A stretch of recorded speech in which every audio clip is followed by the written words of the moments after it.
नमस्कार, आप देख रहे हैं मैनपुरी सिटी न्यूज और मैं हूं आपके साथ अनुष्का। रुक कर लेते हैं आज की कुछ अहम खबरों की ओर। पुलिस लाइन में आज गणतंत्र दिवस का पर्व बड़े ही हर्षोल्लास और धूमधाम के साथ मनाया गया। इस अवसर पर पर्यटन मंत्री जयवीर सिंह कार्यक्रम के मुख्य अतिथि के रूप में उपस्थित रहे।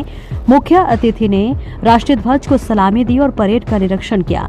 कार्यक्रम के दौरान पुलिस की विभिन्न परेड टुकड़ियों ने अनुशासन और जोश के साथ मार्च पास्ट किया। एक एक कर सभी टुकड़ियां मुख्य अतिथि के सामने से गुजरी, जो कार्यक्रम का मुख्य आकर्षण रही।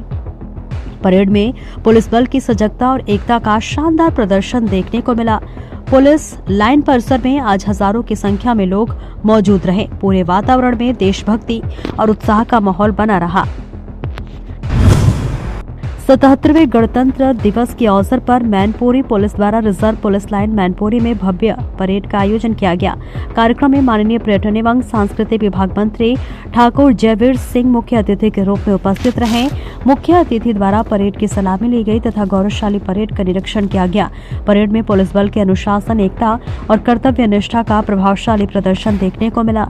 इस अवसर पर पुलिस अधीक्षक मैनपुरी गणेश प्रसाद साहा द्वारा संविधान में उल्लेखित संकल्प की शपथ दिलाई गई। कार्यक्रम के दौरान अधीनस्थ अधिकारी एवं कर्मचारियों को कर्तव्य निष्ठा के लिए सम्मानित किया गया। सराहनीय कार्य करने वाले पुलिस कर्मियों को पुरस्कार एवं प्रशस्ति पत्र प्रदान किए गए। पूरे कार्यक्रम में देशभक्ति, गौरव और उत्साह का वातावरण बना रहा।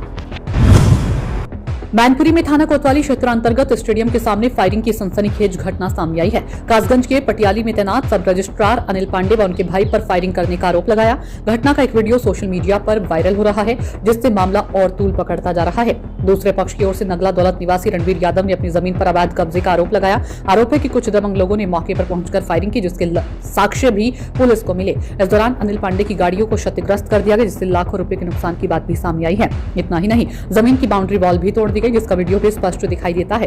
मौके पर पहुंची पुलिस ने दोनों पक्षों से तहरीर लेकर मामले की तहकीकात शुरू कर दी है। मेरा नाम अनिल पांडे है। क्या घटना हुई पांडे जी? यहाँ पे घटना ये हुई कि हमने अपनी जगह खरीदी थी, उसमें अपना पूरा लेखपाल, कानूगो, एसडीएम, तहसीलदार सबसे जो है नफवा के अपनी जमीन बनवा रहे थे। नगला दौलत के आए, बोले हमारी जमीन है, यहाँ कोई नहीं बना पाता है, या फिर हमसे मिलो आके। और अपनी जमीन बताते हुए उन्होंने हमारा पहले भी निर्माण कराया, आज पुनः करवा दिया। फायरिंग करते हुए दोनों बार आए। फायरिंग के अभी होके भी आपको यहाँ बरामद हुए हैं। दूसरी बात, मेरा लाखों करोड़ों रुपए का नुकसान उन्होंने किया है। कौन लोग थे ये पांडे जी? ये नगला दौलत के यादव हैं। क्यों कर रहे हैं ऐसा?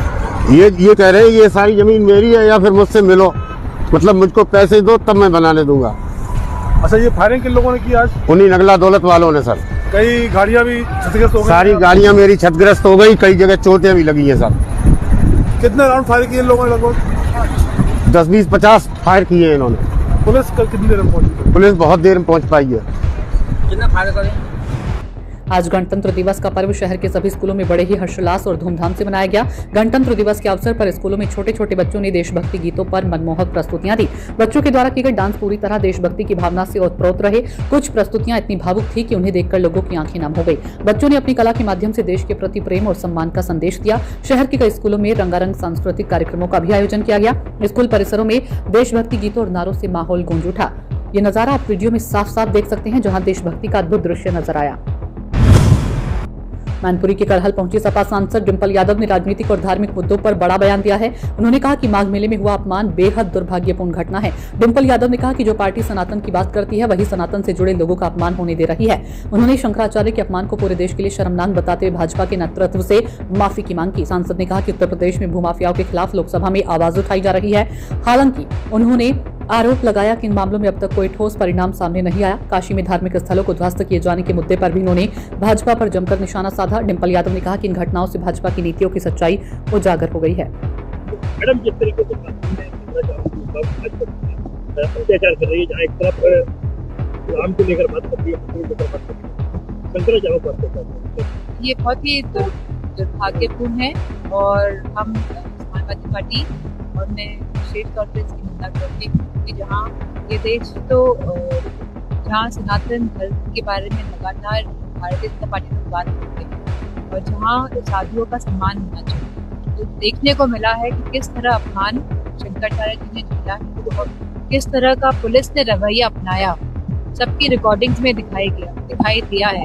और यह भी देखा गया है कि किस तरह भारतीय जनता पार्टी के यूपी के जो प्रमुख हैं वो झूठ बोलते हुए नजर आए, किस तरह मणिकर्णिका घाट को ध्वस्त किया गया, वहाँ पे मूर्तियां तोड़ी गई, वहाँ पे होलकर जी की मूर्ति तोड़ी, अहिल्याबाई होलकर जी की मूर्ति को भी खंडित किया गया और ये कह दिया गया कि आर्टिफिशियल इंटेलिजेंस से ये सब चित्र बनाए गए हैं। तो ये बहुत ही दुर्भाग्यपूर्ण है कि इस प्रदेश का मुखिया जब झूठ बोले और उसी तरह जिस तरह हमारे संतों का, हमारे साधुओं का, जो हमारे शंकराचार्य जी का जिस तरह का अपमान हुआ है वो बहुत ही निंदनीय है।